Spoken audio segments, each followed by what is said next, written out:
Good afternoon, everyone. Welcome in to another Miami Hurricanes live stream. I'm Mark Rogers of MarkRogersTV, the voice of college football. I will address all the comments in the live chat today. No Cam Underwood today, no Wholesome One, no Alonzo 1219. I've made all those contacts. Unfortunately, the scheduling just did not work out. Traded several emails and text messages and just couldn't work out the timing with Cam, Alonzo, or the Wholesome One today to get Miami football analysis to you as we do each and every week for 67 consecutive weeks, 67 consecutive shows that we have done over the last year plus in delivering Miami football content. So my question to you is, what is it going to take to be an elite program again?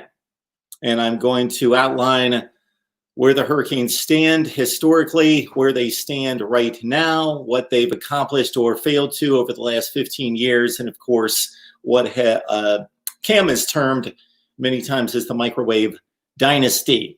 I'm going to run through comments online that we received to our videos. Of course, we want you to subscribe here at MarkRogersTV, the voice of college football. So you are the lifeblood of what we do here. Without you, we don't exist. We're not going to get anything done. We're not going to continue and thrive and grow and succeed here at our channel. That comes because of you and your support, your help in so many different ways. So like the videos, start right there. Just like all the videos. That's all there is to it. Even if you don't agree with my analysis on that particular video, just like the video. If you love what we do here and want to support it and want to see it continue, just please like the videos, including this one. Share the videos out on social media. So you've got social media influence, you've got family and friends and people that you run into in terms of social media acquaintances that I don't. They don't know anything about me. They've never heard of me, and you can get the word out.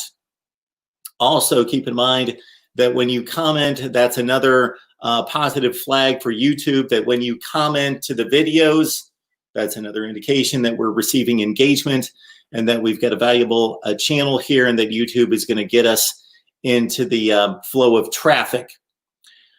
Also, of course, subscribe here at MarkRogersTV, the voice of college football. You turn on the bell for the notifications, and that way you know we're going live. You know when we're going live. We've got so many different scheduling challenges with myself, my work schedule, my personal schedule, mostly my work schedule, my personal schedule, and trying to provide the best in discussion, debate, and analysis right here. And then we had 100, and I made the count. I took the count for 2018. I didn't last year, but it proves the point. In 2018, I had on 107 different guests. 107 different media guests in 2018. 2019 was probably just about the same. So coordinating all those schedules takes time and effort and also is difficult to do. Therefore, you subscribe to the channel, you turn on the bell for the notifications, and you know when we're going live.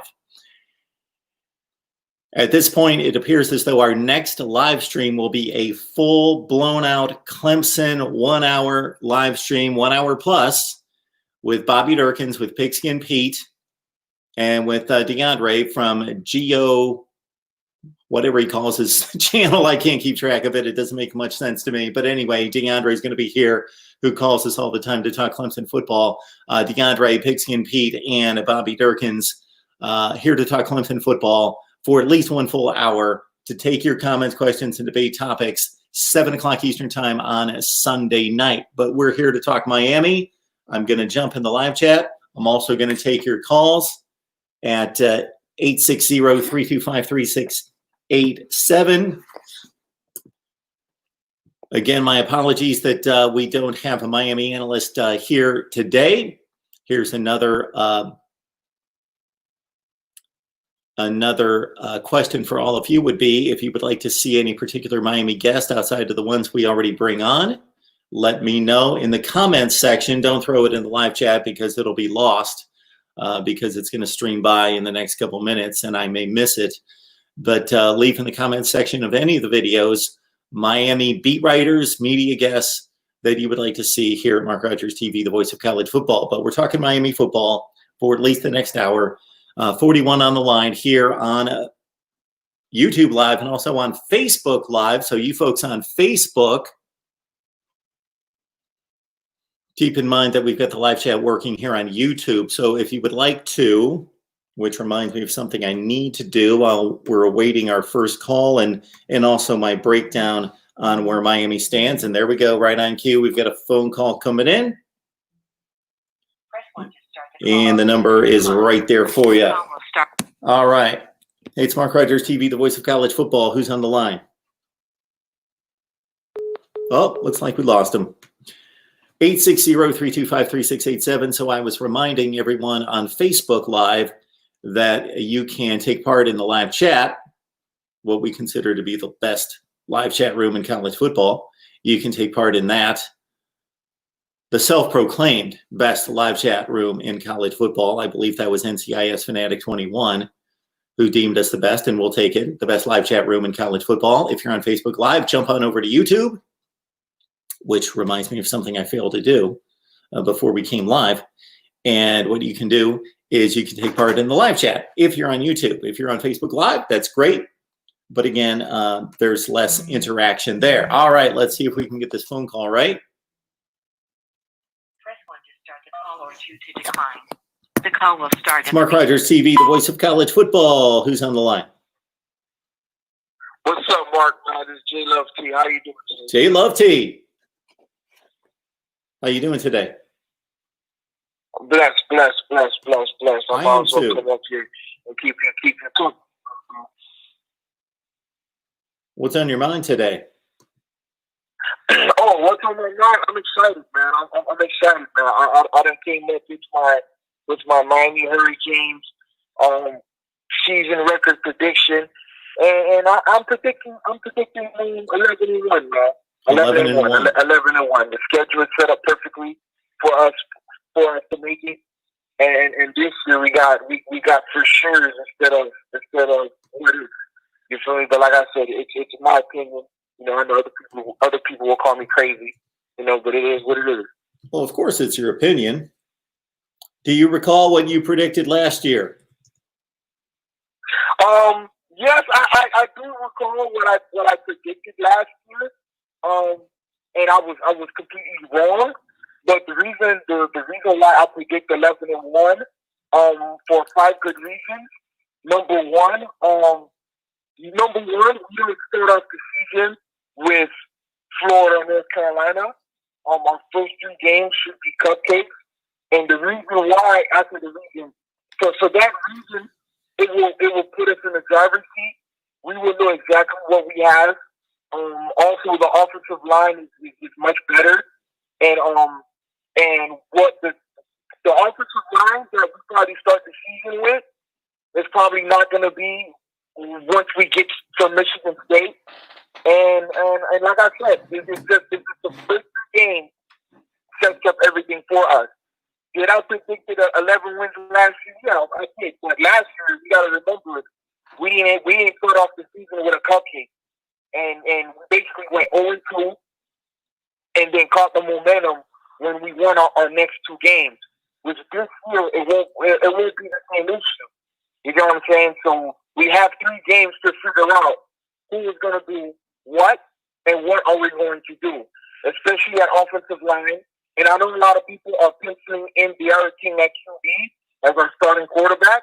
But to be honest, like I said, because of those first 2 games, no position, none. Kicker, quarterback, running back, offensive line, defensive line, corner, nothing is set in stone until we play Michigan State. And like I said, thank God we have the 3 cupcakes to make it happen. So yeah, that's the reason why I predict 11-1. I feel like those first 3 games will give us the momentum, and we'll know what we need to do and who is going to play and who is going to be the main factor for everything. So, J Love T, I would keep in mind that while you are substantially better than the first 3 teams that you're playing, have a much better roster, much more talent, and should win those games by, even throw out the Wagner game, because if you can't win that game, obviously the season's over. Wagner is that should be a 5, 6, 7, 8 touchdown game. But the Temple and UAB games, yes, you're substantially better than them in regards to talent.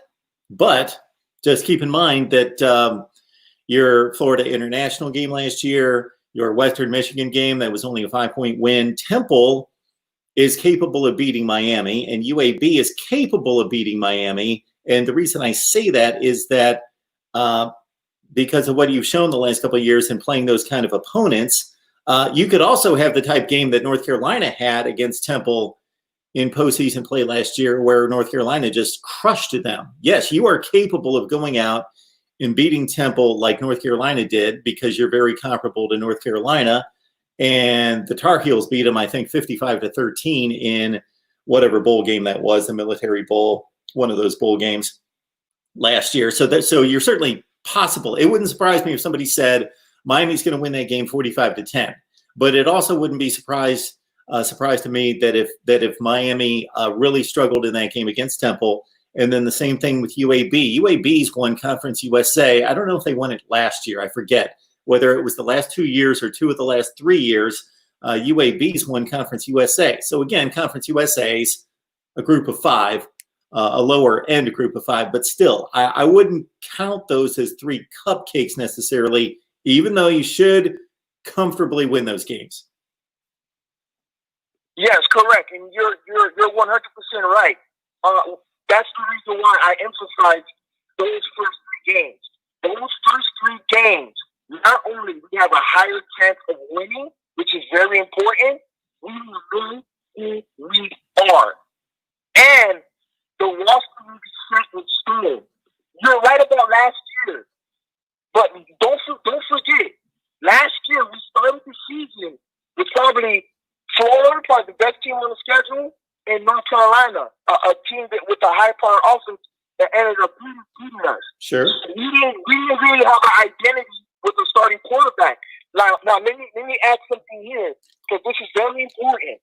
If we played Central Michigan and the other cupcake the first 2 games of the year, our season might have been way different, because we probably would have settled the quarterback position during the first 2 games instead of the middle of the year. We didn't really have no wiggle room to do what we could have done in the beginning of the year last year.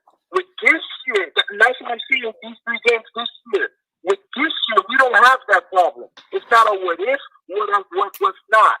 Let's figure out who we are, who can play, who can ball. So when we go, we're set in stone at everything.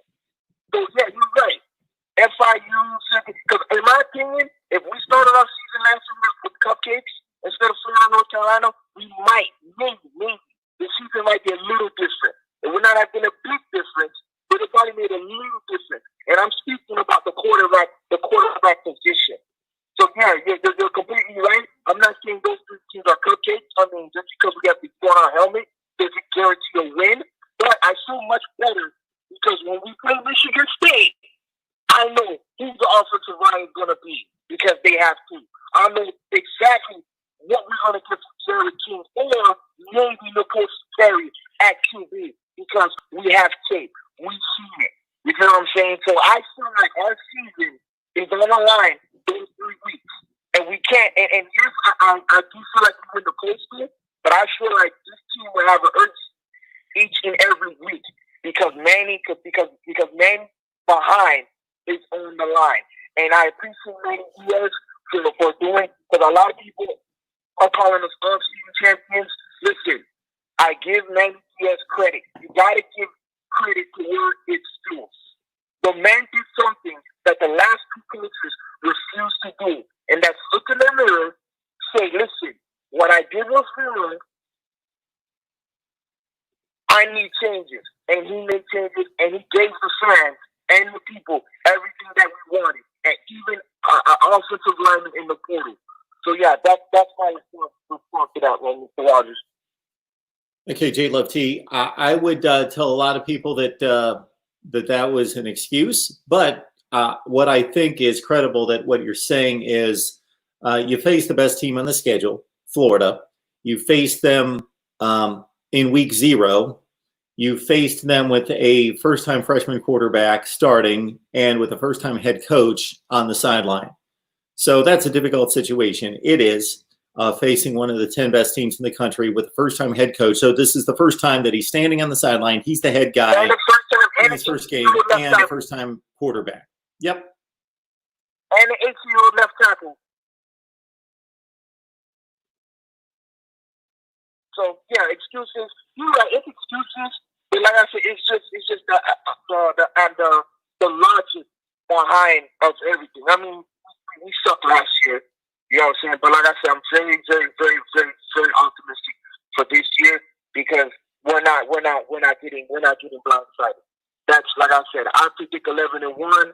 Hey, if we go 8-4, oh well. I expect Miami to be back in at least another 2-3 years because I keep telling people I don't care who we recruit. I don't care if we get Adrian Peterson and Lawrence Taylor. Until this coaching staff is completely healed, completely from top to bottom, it's set, then we'll be back. We can't keep following the Clemson way. Oh, follow Clemson, follow Clemson. People need to realize Dalvin was nothing until he got his 2 5-star quarterbacks. Yep. We got to do it our own way. All right, J Love T, I appreciate the phone call. As always, we've got other people lined up to take their phone calls as well. Have a blessed day. Thank you. Our number is 860-325-3687. So again, if you did not join us off the top, no Cam Underwood today, Wholesome 1 or Lonzo 1219. I reached out to all of them, just scheduling conflicts. That's all it came down to. I still wanted to go live to talk Miami football as we have now 67 dedicated times for Miami live streams. So of course we've got probably at this point thousands of Miami videos on the channel. I don't know what the video count is on my channel at this point. It's got to be over 11,000. It went over 1,000, went over 10,000 quite some time ago. So 11, 12,000, whatever it is at this point. So Kelbob 00 is asking about Ramilo Brinson. So I understand from that comment, it sounds, and a few others that have come in, that it sounds as though he's going to make his commitment known today. Sean Rounds, thank you so much. We're doing our best. I still really don't like the backdrop and where it is right now. So there's a lot of things to take into consideration. It seems as though it would be easy to build a set and a backdrop for a channel like this, but you got to consider all the camera angles. So for example, when I do a one-shot, single shot of me, this is the camera shot. But then if I've got one guest, it changes the angle completely. If I've got two guests, changes the angle completely. Then if I've got 3 guests, then it's a different angle again. And just the lighting, and I've got natural light coming in versus actual lights. And it's not necessarily my forte to build a set and a backdrop. So it's not what I want, but we're getting there.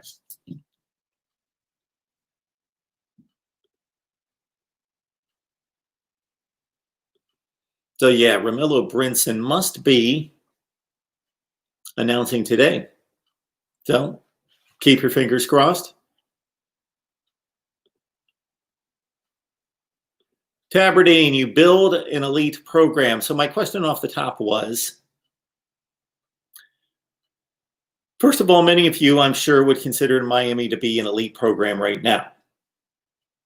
And your determination would be based on your bias, but it would also be based on just saying Miami's been elite in the past, and once you gain elite status, they're still important, they're still relevant, they still draw a fan base from across the country, so they're elite, despite the results on the field and the failures on the field for the last 15 years, that it's still an elite program.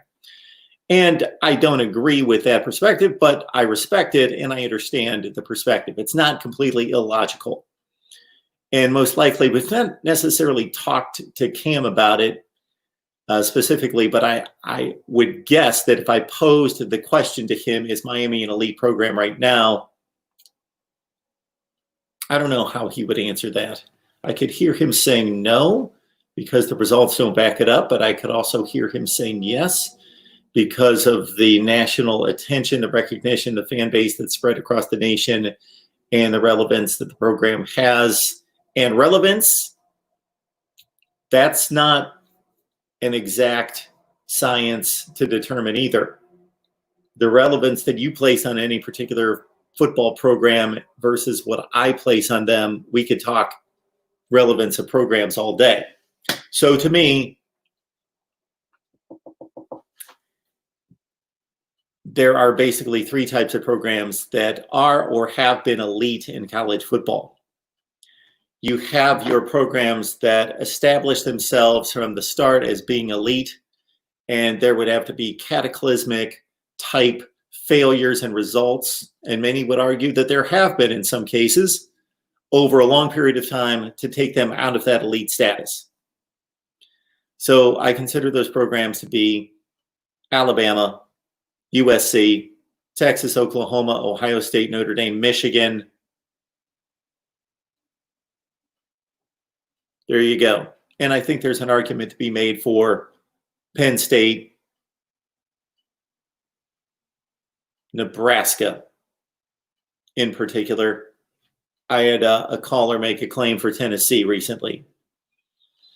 And if you've only been watching college football for 10 or 12 years, you would laugh at the Tennessee nomination to elite, but they have the second most wins, championships, winning percentage across the board in the SEC in history. Okay, so you've got your elites that probably will never change. Again, unless USC loses 10 games for the next 50 years. All right, then you've got your elite programs that are currently elite, have not been elite in the past, but I can only think of one that fits this category, and that's Clemson. Clemson is elite right now. Clemson is arguably and probably has the best argument of being the best program in the country. They don't currently own the national championship, but they're the best program in the country. That's arguable, but it's an easy argument to make. They're certainly in the top three. So Clemson's in a category unto itself right now. It's an elite program that has not been elite throughout its history, but over the last 5 years has been elite over the last 5 years.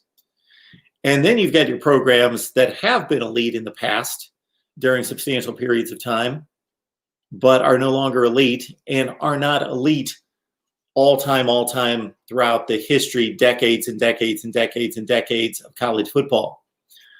Those programs would be most notably Miami and Florida State. Those are the two that come to mind that have been elite, could quickly become elite again. For Florida State, it hasn't been long since they have been elite, certainly in 2013 and 14. And you could make the case for them as most recent as 2016 in winning the Orange Bowl and finishing in the top 10 in the country. Got a call coming in. The call will start. So this is our Miami Hurricanes live edition for a 67th time. It's MarkRogersTV, the voice of college football. Who's on the line? Hey, Mark. It's Dave Knight. How are you doing? Hey, Dave. I'm doing great. How are you? I'm hanging in there. I'm getting fat from staying at home for 3 months in a row. Well, there's things you can do about that. You can go out and take a walk. Yeah, I'm a gym guy, but yeah, I know. I'm making an excuse. Hey, Notre Dame fan here, you OSU fan here, but something I noticed about Miami is like their offensive line, which I see on the feed to the right, is kind of heavily discussed. Do they recruit predominantly within the state of Florida, or do they look outside to get offensive linemen, from other areas of the country?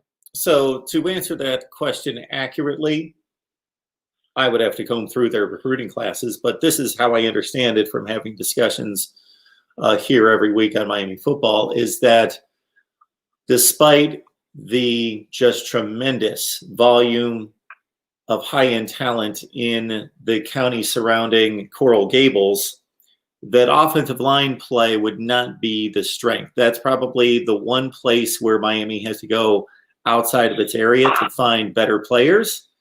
So the combination of not having that level of talent at the offensive line position, similar to running back, defensive back on down the line, has been difficult for Miami to go outside of the area and find quality offensive linemen to bring to Miami. And then the player development at the position has been non-existent as well.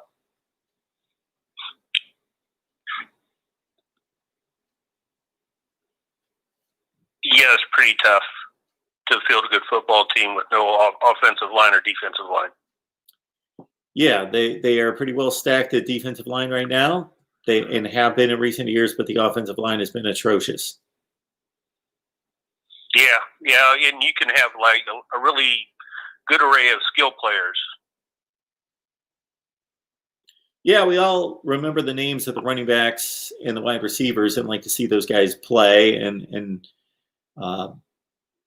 that's the excitement of the game. But I would argue that the offensive line is the most important unit on the field. Myself as well. And it's the unit that has to play together the most. You've got, the safeties need to know what each other is doing, and the secondary against these 3, 4, and 5 wide receiver sets have to be in coordination with each other. The linebackers have to play together, and the defensive line to a certain extent. They have stunts. They have to trust each other and know the other person's assignment to a degree, but nowhere compared to the offensive line.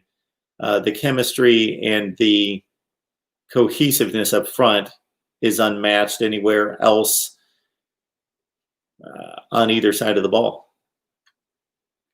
Yeah, and if you think about it, Mark, within and if just one offensive lineman doesn't, execute the scheme that he's supposed to, then all of a sudden, your play can get blown up, or somebody doesn't execute on a, check down on an audible, then that same situation can occur, and it can happen play after play after play, and then you're doomed.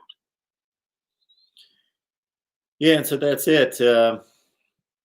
And if you've got a porous offensive line, you can do some of the things that Miami is attempting to do starting this season, and that's get the ball out of the quarterback's hands quickly and try to negate to a certain extent your weakness up front. But you can only do that to a certain degree, and then you're making yourself very predictable. And you're relying, what we've seen with Miami is that they've been really bad on third down conversions. Like bottom 5 in college football over the last at least 3 years, and they've been really bad in the red zone.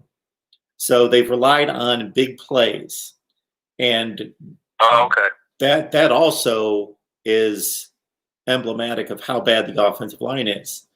They've got the playmakers that obviously the offensive line isn't going to have a poor performance every play. So when they have a good performance on a particular play, if everything else lines up, then Miami's going to hit you with a big play because they've got the talent elsewhere to do that. And that's what they've relied on. But it's difficult to sustain drives with poor offensive line play.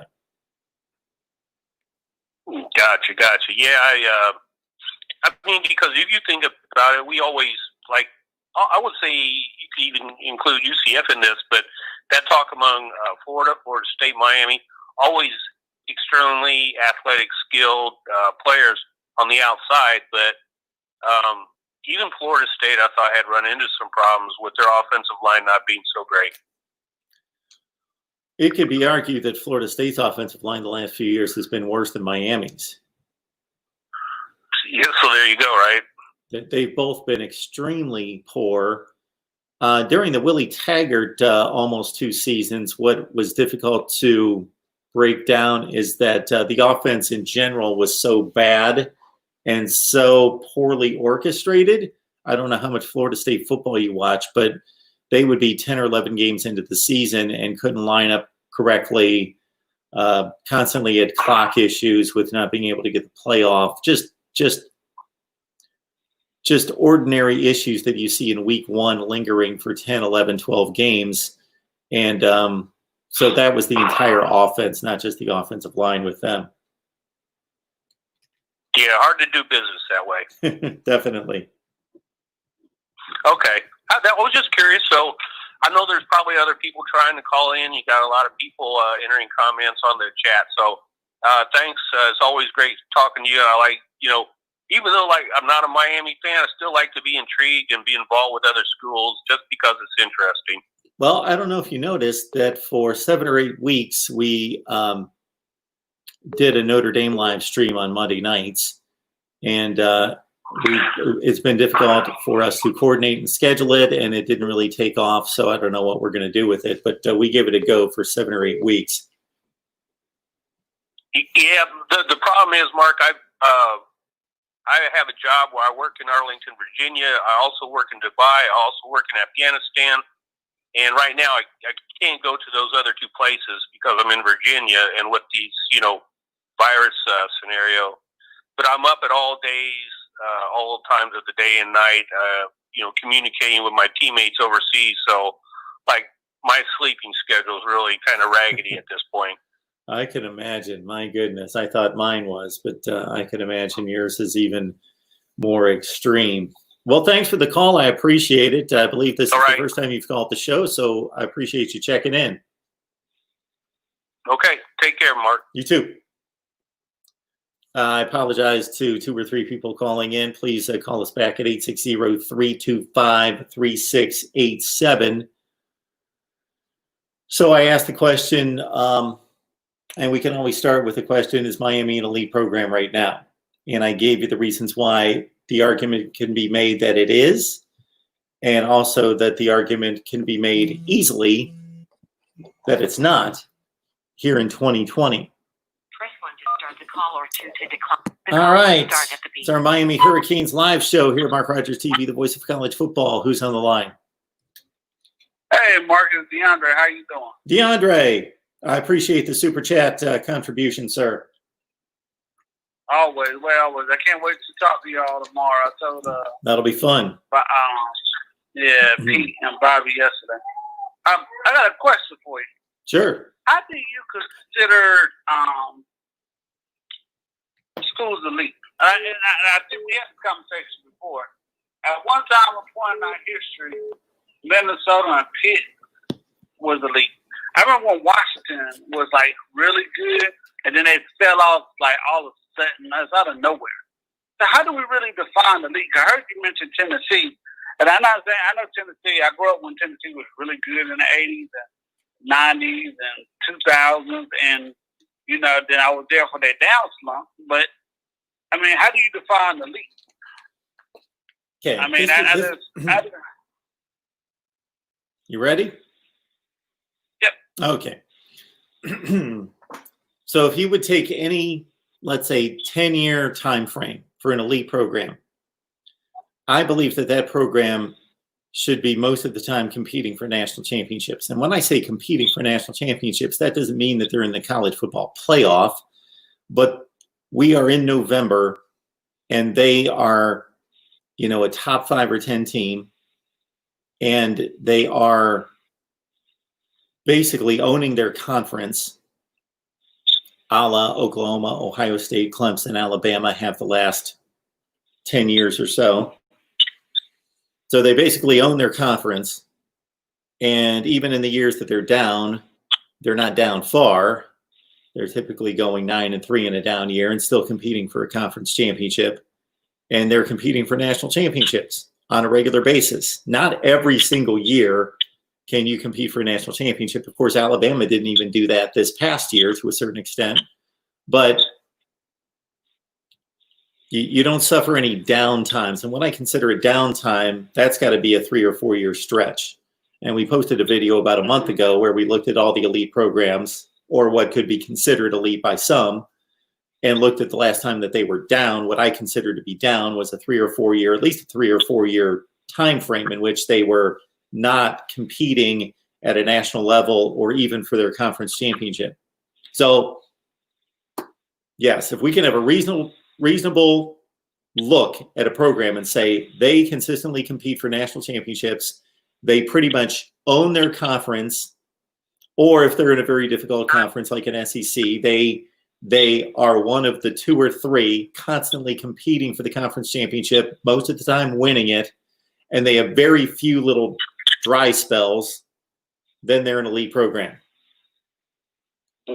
And then I went, I don't know if you were on the line just a few minutes ago when we were talking elite programs, and I put them in 3 buckets. And this is just my own thought process, that there are certain elite programs that I named that I believe will almost forever be elite, unless there would just have to be cataclysmic failure for a long period of time for that program not to be considered elite historically. Yeah.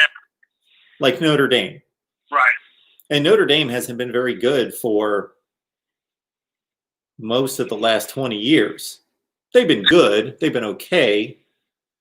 But they haven't been that good. So historically, Notre Dame's still elite. And then you've got your team, your Clemson team. I put them in a completely different category because they're the only program that I would say is elite right this second. They have been for the last 5 years. But they're not historically elite, and I don't know if they could have been called elite at any time in their history. Of course, they won a national championship in 1981, but that was kind of a quick hit. But they're certainly elite right now. That's what I was going to bring up to you. All right. If you, I was elite. By now, I hear a lot of people say, well, Clemson was only good right now. Well, I grew up in the 80s. Clemson was good in the 80s. They were 9-2, but they were good. Sure. They would lose some, like State or whoever. But when they went out and when bowl games really meant something to people, they would beat Oklahoma, Penn State. I think they played Stanford and John Elway. Nebraska, of course. And they played the heavyweights, Georgia, Florida State. They blew out Florida State the year after Florida State upset them with Deion Sanders. Because if you go back and look at that game, if it wasn't for 2 poor a punt return by Deion and a fumble Ruski, Clemson would have beat Florida State 21-7 maybe. And Florida State at that time was considered to be a really good program. They wasn't beating Miami, but they were considered to be a pretty good program. So, I that's how I look at it. I say, and I look at it from a Clemson standpoint. So, I say, hey, yeah, they were good in the 80s. Not up to 91. We talked about Georgia Tech and Clemson game. I think it's either 90 or 91. If Clemson would have won the game versus Georgia Tech, which they lost by 2, they would have a claim to the national championship because they would have beat Illinois, who beat Colorado. And we went through why Colorado shouldn't have won the national championship that year. So, I just look at stuff like that. When I hear people talking about elite, I'm like, what has Michigan done? They put a lot of players in the pros. I was like, elite, man, they haven't won a national championship, a full national championship since 1948. When did Texas win their last national championship? 2006. And before that, I think the last national championship was like 1970. And I know they had great players like Earl Campbell, Vince Young, whoever else you could name. They have a lot of great players. I can't go to the name. I know they finished in the top 5 sometimes in the 80s. But it's like we talked about the voting. It's like whoever they want at the top is subjective. Sometimes it's just crazy. Like, how did you get that? The year that Clemson beat Florida State in '89, Clemson finished with a better record, but Florida State finished in front of them. Like, how did that happen? What year was that? 1989? Yeah, I think that was the year that Clemson beat them down in Tallahassee with LeVon Kirkland and Terry Allen and the guys. Even if they finished with the same record, how in the world did Florida State finish in front of them? You got me. And they beat Florida State. Yeah. I'll have to So that's look what I'm that saying. one up. I'll have to look that one up. Yeah. So, it's subjective. And that same year, Florida State beat the brakes out of Miami. So, like I said, I just think it's whatever you want to call it at that time. Because you know what I'm going to say about Southern schools? Could they have played the historically black colleges in the 50s and the 60s and 40s and beat them? And probably not at those times. The Cowboys and the Steelers, the Chiefs, who were the better teams at the time, That's where they got a lot of their players from. Yeah. So I don't really think they would have been. Sure. So, I mean, I always made that argument. Sure. And I know how great Tennessee was. Yeah. And You're talking about guys like, and, you're talking about guys like Too Tall Jones, Mel Blount, Mean Joe Green, L.C. Greenwood, all came from black colleges. Everson Walls. Yeah. And so that's my point. I like that the level of talent was at the historically black colleges at that time. John but Stallworth. Nobody takes that into credit. Yeah. And I think you had this conversation before. When Michigan State, when they run in the 60s, the rumor or people say that Bear Bryant used to send the black players up to Michigan State to play up there. That's why he brought Southern Cal in with Bam Bam Morris or Bam Bam Cunningham to show them how good it is positive to have black players on their teams. So, and then next year he brought in Winslow. So, I mean, I just have a problem with elite because, just look at what you're looking at. Because I think we pointed out in 1900s, Michigan was playing 12 games and everybody else was playing 4 or 5 games. A true Clemson fan would say outside the service academies and A&M, Clemson sent more people to World War II than most of the other colleges combined. So their program was probably down. You look at that time period, Georgia Tech ran right through everybody. And it might not have sent them much people. So, it's just subjective to me. But, I'm not that much as knowledgeable as you would some of the history stuff, but it's just the way I look at it. So, DeAndre, I'm looking at Clemson's records and their final AP poll ranking for the entire history of the program. So, from about 1960 until 77, for 17 consecutive seasons, Clemson did not finish ranked for 17 straight years. Right. Then if we pick it up in 1977, here are your rankings between 77 and 93. 19, 6, unranked, 1, 8, 11, unranked, 17, 12, 9, 12, 9, 18, unranked, and 23. Then you went through a drought. You didn't finish ranked for 7 straight years. Right. Then under Bowden, he was kind of back and forth. Bowden went unranked, 16, unranked, 22, unranked, 21, unranked, 21, unranked, and then Dabo took over in 09. Yeah, and I can agree with that. The point is right there. But I would also like to point out, and I try to explain this to Bobby and Pinsky and Pete. If you look at a lot of their losses, that's what Georgia Tech was beating them all the time. That's why I don't understand why they think Georgia Tech is not their rival. It's not Clemson's rival. And to have a rivalry, the game got to mean something. At Georgia Tech, I remember one year Clemson started off 8-0 and under Bowden, and Georgia Tech just came out of nowhere and beat them.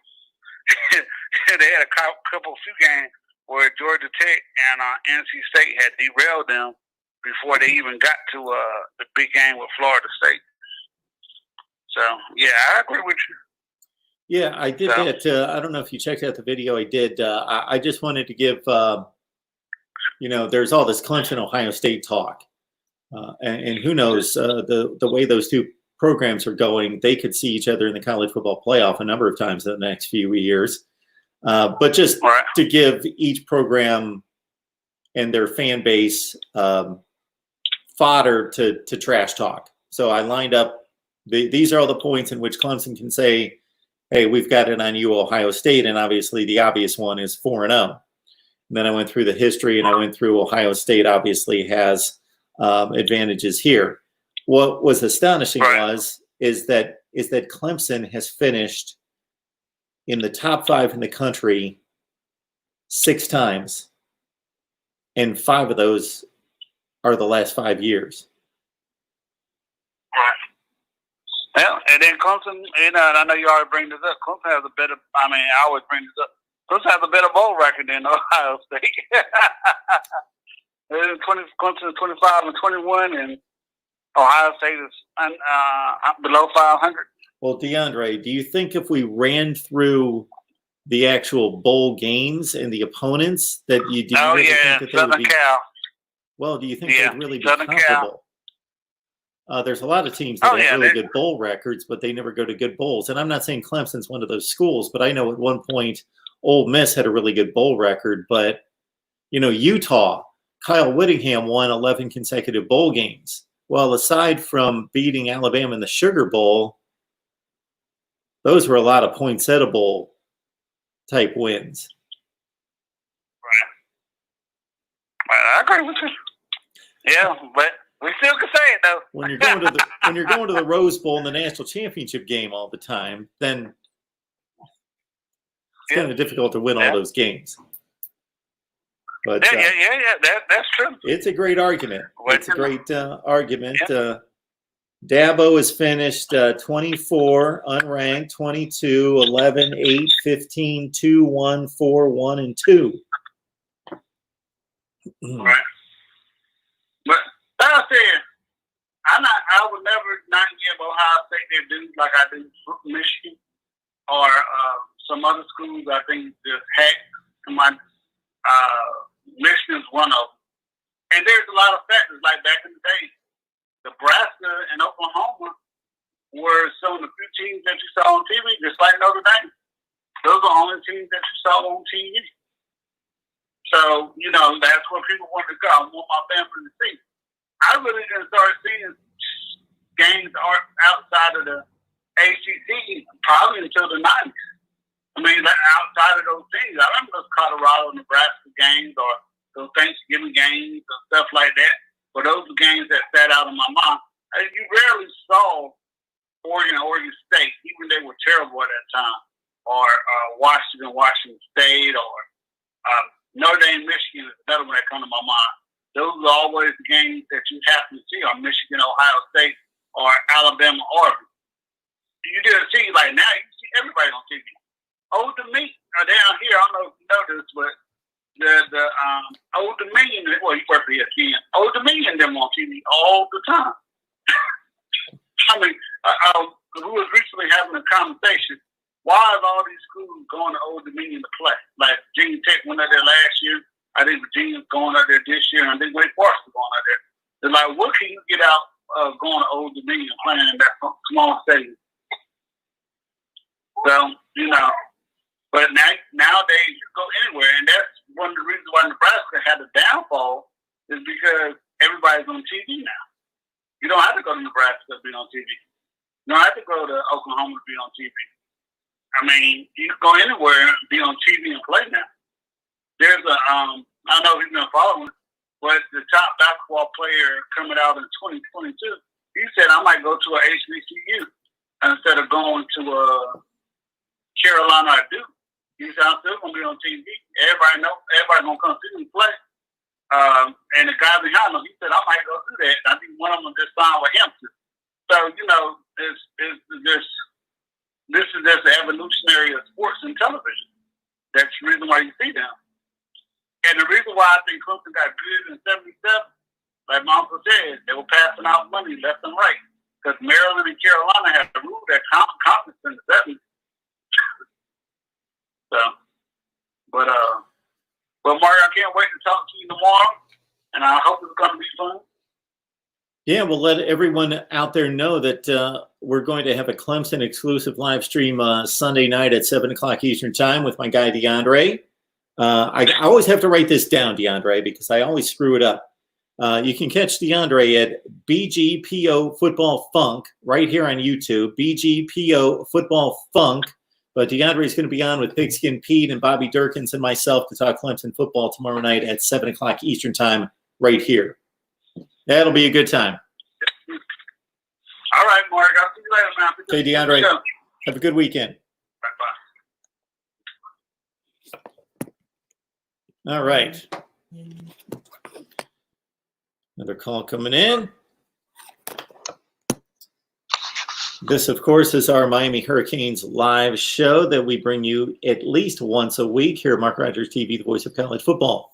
Who's on the line? Hurricane Logan, how you doing, boss man? Hey, cat. Good Lord. Yeah, I see you're duking it out with a few people here. No, just one. I won't name any names, but I mean, if anybody's really watched this team, like really watched this team and just really pays attention and even rewatches games after you're done being frustrated and seeing what the real problem is. The real problem for Miami, truly, is a mixture of things, but the main portion is quarterback. It is. It's quarterback. Because back when we had Brad Kaya, if Brad Kaya would have been a little bit more mobile, he would have been an absolutely, probably one of, that's a bold statement, a really good quarterback that came out of Miami. I'll put it that way. Mm-hmm. And that's just the truth. You know what I'm saying?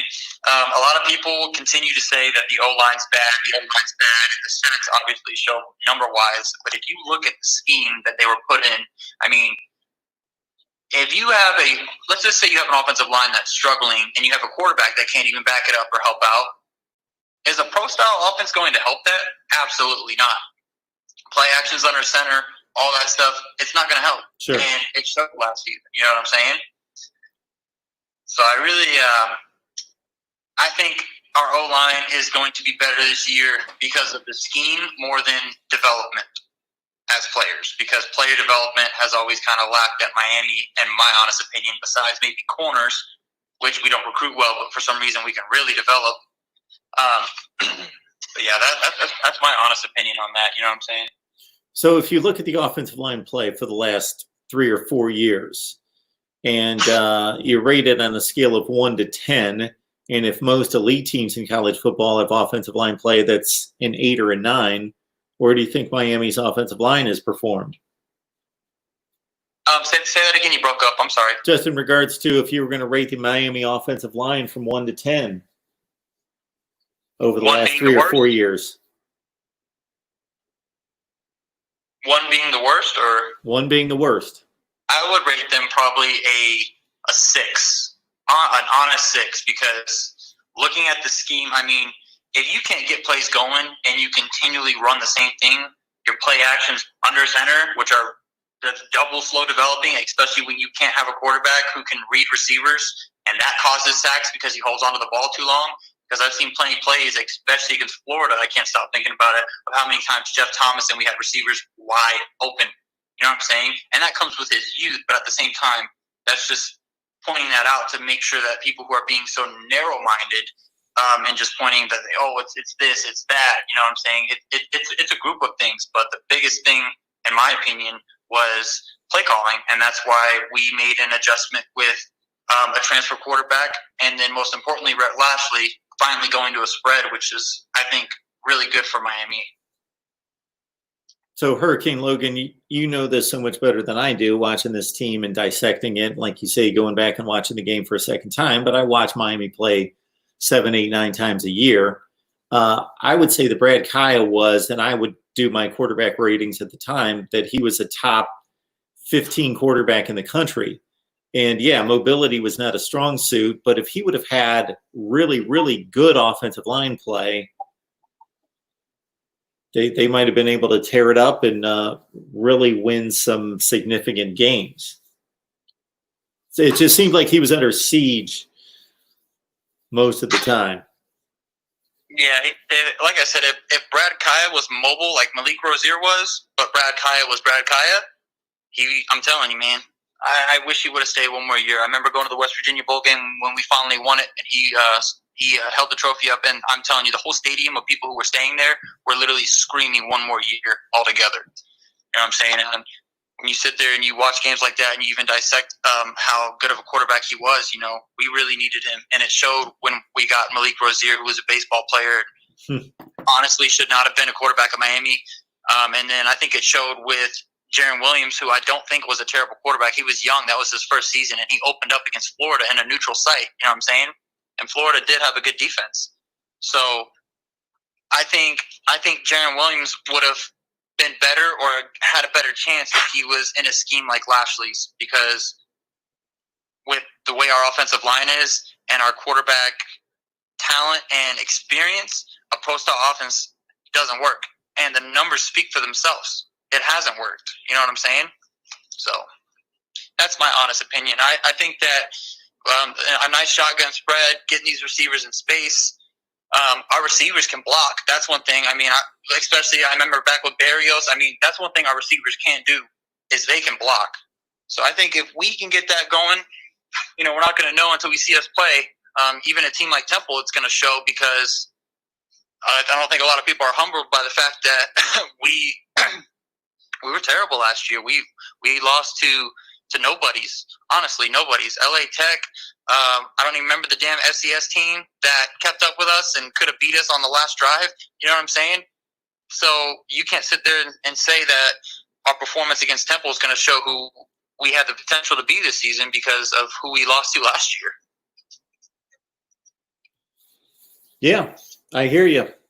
I don't know, man. I'm not a delusional Miami fan, and I hate to say it, but I think a lot of Miami fans are. And there's a lot of people I think that would humbly agree with me. And every year it's like championship.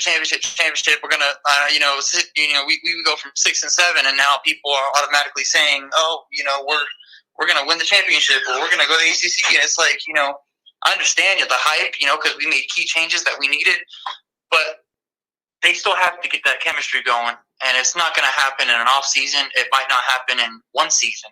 You know what I'm saying? It takes time, and people don't understand that. And that goes into all the coaching changes we've had. You know what I'm saying? When you constantly get different coaches and you get different styles of leadership to train these kids, coach them, different schemes, that does everything to recruiting, to people leaving the team, to them having to adjust again. So we just need to stick with what we got and just see how it rides out. You know what I'm saying?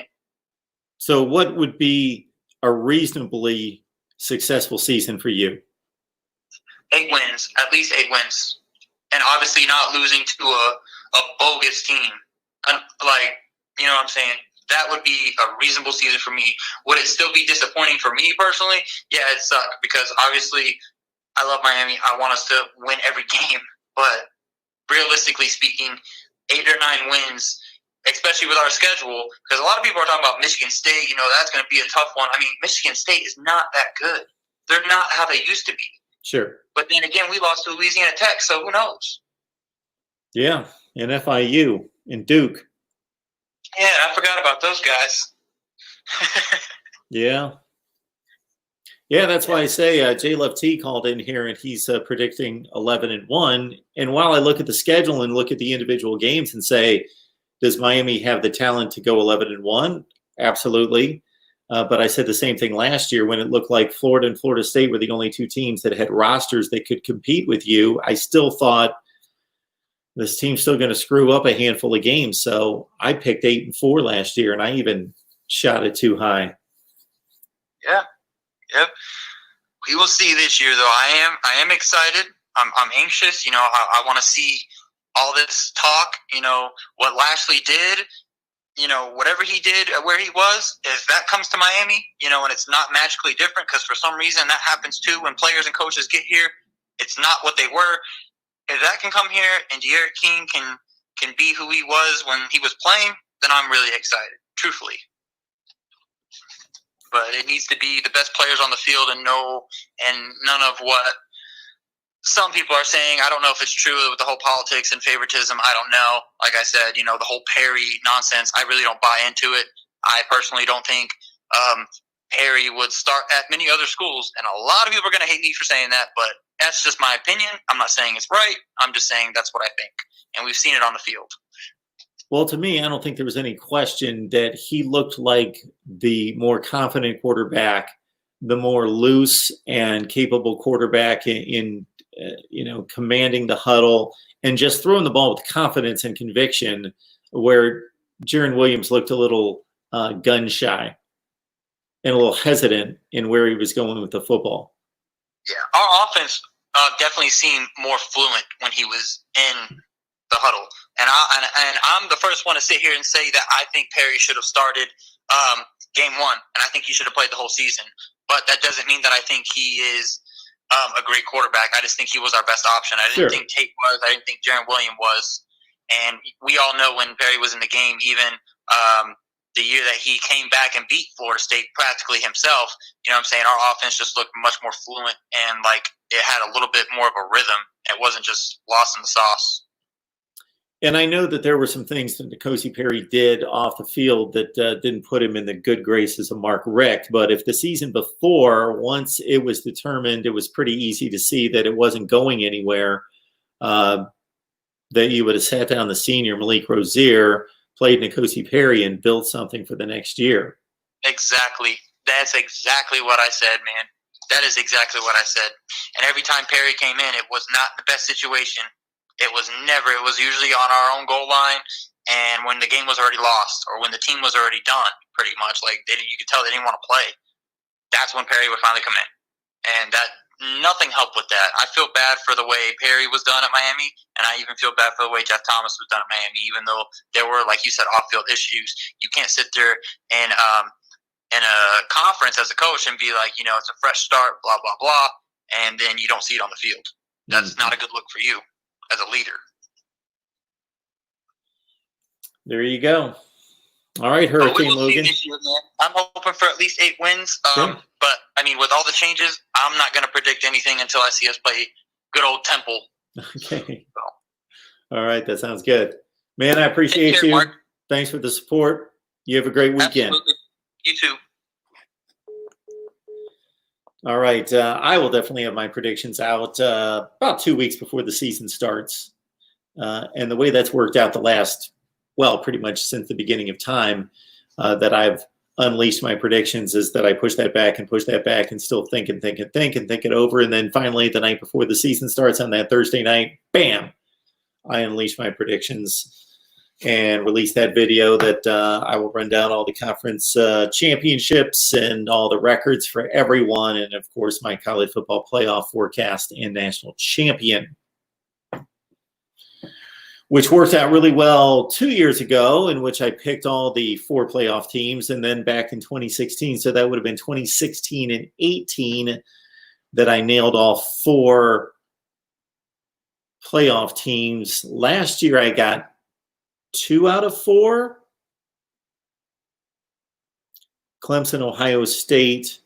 I did not get Oklahoma and LSU. But I was awfully close on the other 2 with, I believe, Georgia and Alabama. I don't remember. And I had Georgia and Clemson playing in the national championship game last year. So we posed the question off the top, is Miami an elite program? And if not, which I say that it's not, but I can understand it being called by Miami fans and college football fans in general an elite program based on the relevance, based on the fan base across the country, based on the attention, and based on the past success. So I don't think that's a completely ridiculous argument to make, but I don't consider the program to be elite in 2020. So the question was, what will it take for it to be an elite program again? And just to back up where the program stands right now and what's been the recent history is that we posted a video here in the last 6 weeks that outlined that Miami's only won 57% of its games since 2004. So in the last 15 seasons, the program's only won 57% of its games.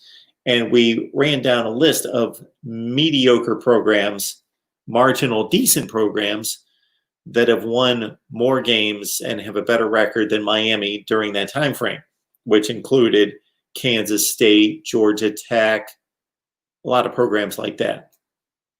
Also, that there have been, and this is not going to sit well or hit you very well as a Miami fan, but since the last time Miami finished in the top 10 in the country in the final AP poll, there have been 43 teams, 43 different programs across the country. So that's in the Power 5. So there's only a couple outside the Power 5 that have finished in the top 10.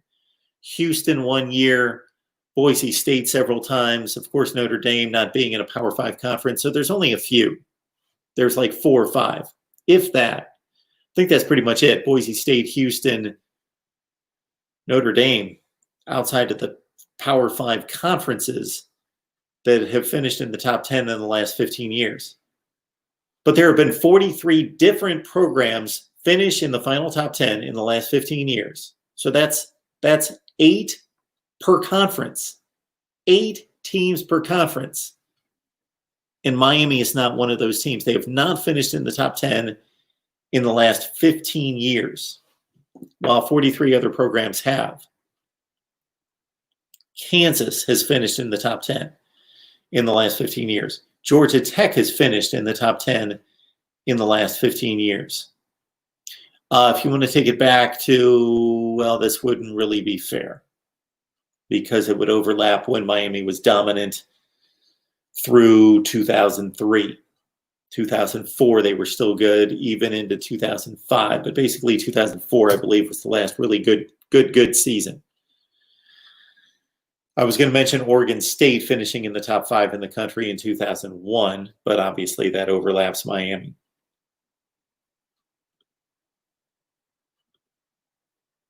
Taran, thank you so much for the Super Chat contribution. Let me get that to the screen. And also for the recommendation. There it is. I missed it. Shoot, where is it? Also the recommendation, because I noted off the top that we have no analyst this week, meaning not able to connect with Cam Underwood, Wholesome One, or Alonzo 1219. I reached out to all of them, but the scheduling did not work out this week. So I was looking for maybe a fourth option for a Miami analyst, and Taran answered my question with Paul Scoop on the U. I will look him up. Paul Scoop on the U. So we'll get him on here at some point and make him an option as well. Is there anything else that we need to hit on concerning Miami? And again, it appears based on the comments in the live chat that Romello Brinson is making his announcement today. So that will be huge. Mr. HD mentions Bubba Baxa. Make a field goal when it matters. That would have made a big difference last year. Miami wasn't going to win a championship, but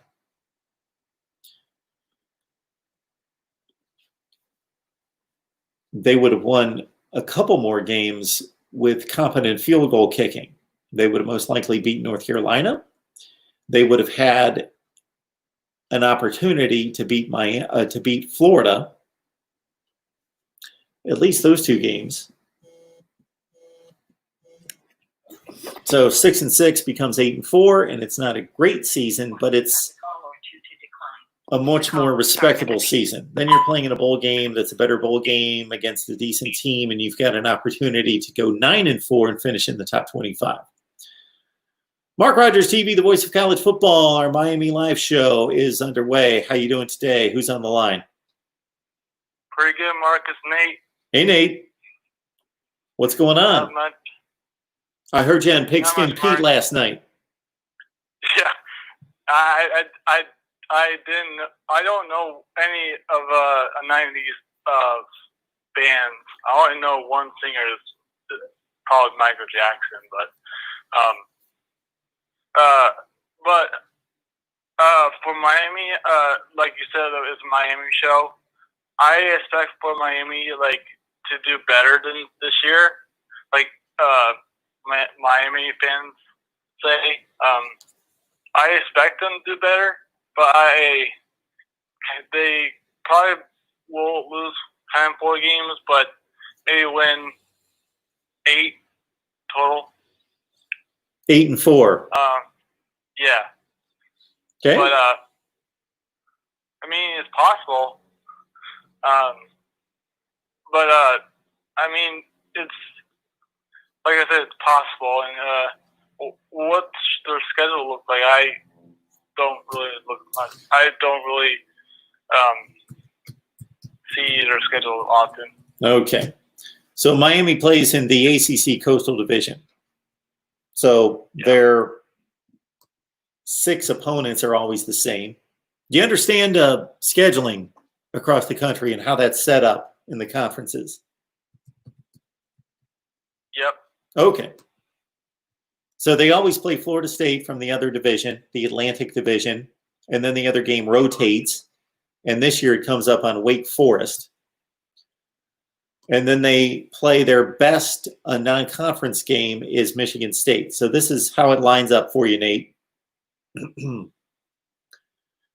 Starting on September 5th, they play Temple, then Wagner, then UAB, at Michigan State, Pitt, Wake Forest on the road.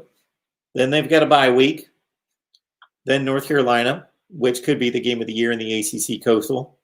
Then they go to Virginia, Florida State at home, at Virginia Tech, at Georgia Tech, and then Duke the final weekend. That's their schedule. That's pretty decent schedule, I would say. For Miami, that's a good schedule actually. But is it 2 cupcake games or not really? The first 2. What's your thoughts about that? Well, my thought is Miami? that Miami should beat Temple by 3 touchdowns. That's the gap on the 2 rosters. But I expect it to be a much closer game than that because Temple is well coached and it's a good program. It's a good team. I've not looked deeply into their personnel this year. So you can look at this 2 different ways, that Miami was capable of losing to FIU, Duke, and Georgia Tech last year. They lost to 3 bad football teams. Temple usually plays Power 5 teams really tough, but at the same time, they faced North Carolina, who's very comparable to Miami. They faced North Carolina in their bowl game last year, and North Carolina beat them by 6 touchdowns. I mean, that's not bad, actually. I really like close games like that, like you said. They beat them by 6 touchdowns, North Carolina. Oh, yeah. 42 points. I mean, like, 42 points, huge. So if you want to score from me right now, Miami's going to win this game 34-20. Yeah, for Temple, Miami versus Temple, I think Miami will win by maybe this year, probably by 4 points. Like, Okay. maybe like 20-24. I don't know, but that's my prediction for that game. And then UAB, right? Is that correct? I'm sorry, Nate. One more time. Is it at UAB the next week or at Miami? Well, they play Wagner. Then they play UAB at Wagner. home. So it's so Okay. there are 4 non-conference games to start the season. Are Temple, Okay. Wagner, UAB, and then they go to Michigan State. Okay. They should win Wagner against Wagner. Because is it the FCS team? Wagner is. Yeah, Or- that's really not worth talking about. If they can't beat Wagner, then I know. Yeah, that's what I said. They should beat Wagner, or they need to. But the next game after that, UAB. I mean, UAB had a good year last year, 11-3. But I would say Miami wins this one 34-24.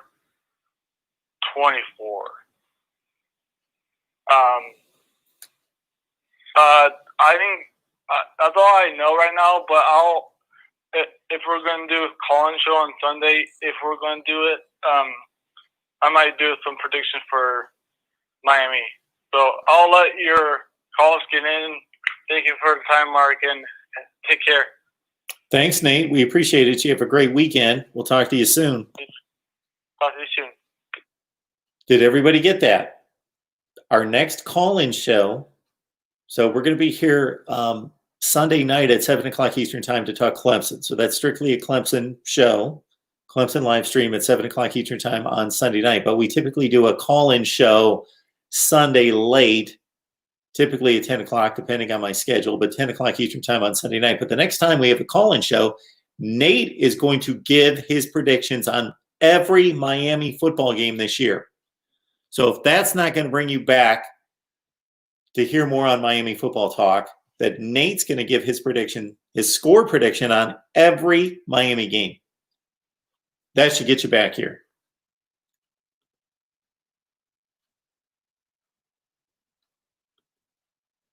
I always enjoy Taberdine's comment. There's two comments that he can't write enough. One would be the final score of next year's ACC championship game, the 2020 ACC championship game in which Miami's going to beat Clemson 42-28. And then the other Taberdine line concerns Manny Diaz as the best coach in college football. That Hurricane Logan is pointing out that the best coach in college football has a career record of 6-7. It's a tough argument to make.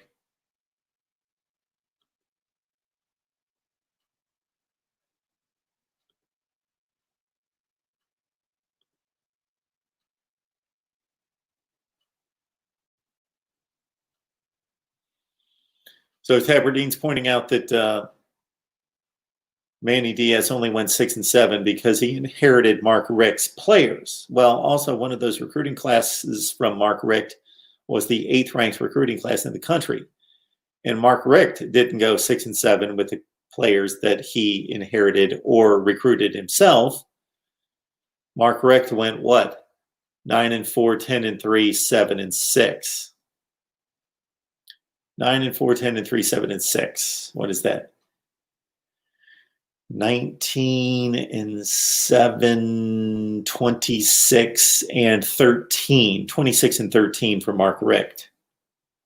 I thought Mark Richt was not necessarily a home run hire like an Urban Meyer was at Ohio State in 2012 or Lincoln Riley recently with Oklahoma, but I thought it was a very good hire. I thought he knows the culture, he knows the program, he's going to be re-energized, remotivated at his alma mater. I just thought it was, he's got a recruiting base right there. I didn't expect Mark Richt to just reel off national championships, but I thought this is the guy that's going to be able to stabilize this program, give it credibility. He's a named coach. Everybody knows him. He's well-liked.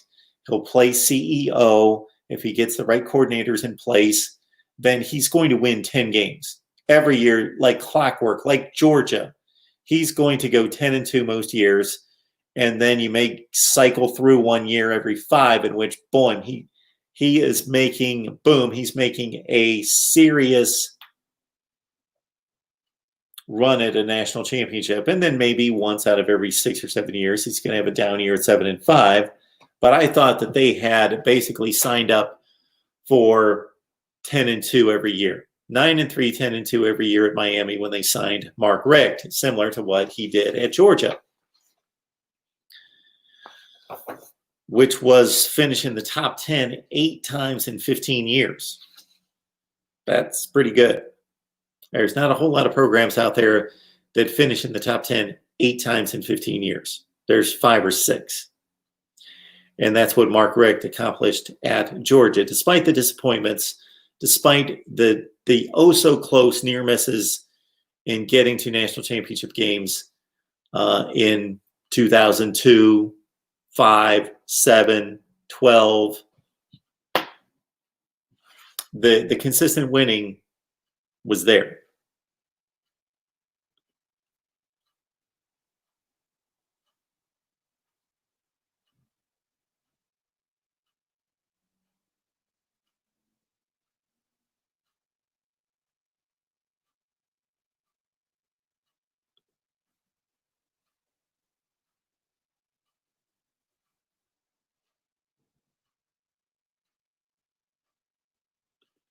James, we always appreciate your support. James frequently reminding everyone to like the video. This is something I addressed at the top of the show.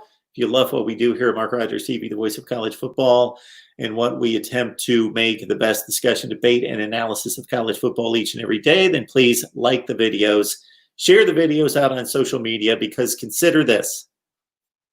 if you put all of you together, consider the people that you know on social media. So in addition to the family and friends you know in reality, the people that you quote unquote know on social media, you interact with, even though you've never met them, most of them don't know who I am, what we do here. And if they have any interest in college football, please share the videos out on social media. Like, comment. Those are two things in which YouTube keeps track of. And basically, they will get our videos into the high traffic suggested videos if they see the engagement. And then, of course, subscribe. And when you subscribe, you turn on the bell, you get the notifications, and you know when we're going live. Like we will Sunday night at 7 o'clock Eastern Time with Clemson Talk for 1 full hour at least. All right, anything else we need to address here in the live chat? Luke, I tell you, Luke, give me a quality North Carolina media guest and I will go after them. I will make that a priority. As soon as I get off this live stream, Luke, I am going to look up North Carolina writers at Rivals and 247 Sports and so forth, SB Nation, and find us North Carolina, because one of the best guests we've ever had is Jeff Greenberg, who is close with the North Carolina program. At one point, actually during the entire stay of Larry Fedora at North Carolina, Jeff Greenberg was the only North Carolina media member who had access to Larry Fedora, an exclusive interview every Sunday night with Larry Fedora, and Jeff used to join us on a regular basis. Jeff and I still maintain contact. We're still friends, but unfortunately, Jeff just does not have the time to come on here and talk North Carolina football. But I will find a North Carolina media person, and that will be my next goal, Luke. Luke, you're here all the time on the live streams. You love North Carolina football. I would like to do better in covering North Carolina football for you. Did post a video just after the Temple blowout win in the postseason game, outlining what North Carolina has coming back in 2020 and their prospects of winning the ACC Coastal, which I think are very, very high. But we'll get that done.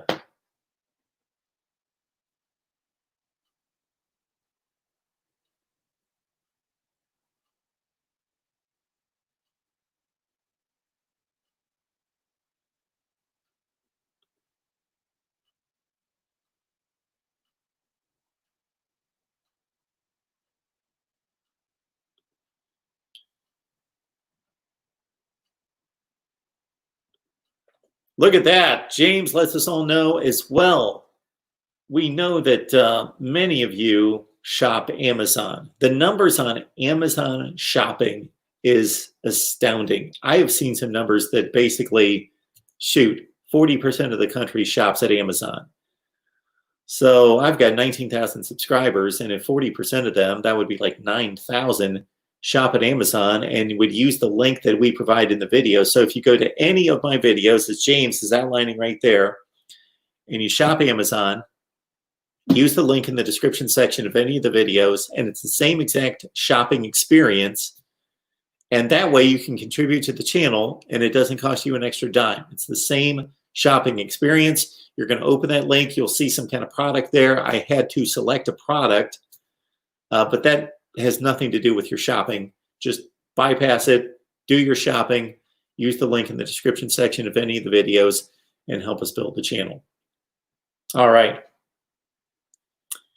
We appreciate it. Tabardine goes with Miami 42 and North Carolina 21. And we will continue to cover college football like nobody else. We have tons of preview videos and roster breakdowns coming your way here at Mark Rogers TV, the voice of college football. Thank you so much for jumping on board. Again, we apologize for no analyst this week, but it was still a good time talking Miami football with you. And we will see you soon, most notably on Sunday night at 7 o'clock Eastern Time, talking Clemson. So Miami fans, jump in and trash talk a little bit in the live chat during our Clemson live stream coming up Sunday night at 7 o'clock Eastern Time. See you then.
All right, just wanted to make sure I didn't miss anything. See you guys Sunday night at 7 o'clock right here at Mark Rogers TV, the voice of college football, Clemson Live.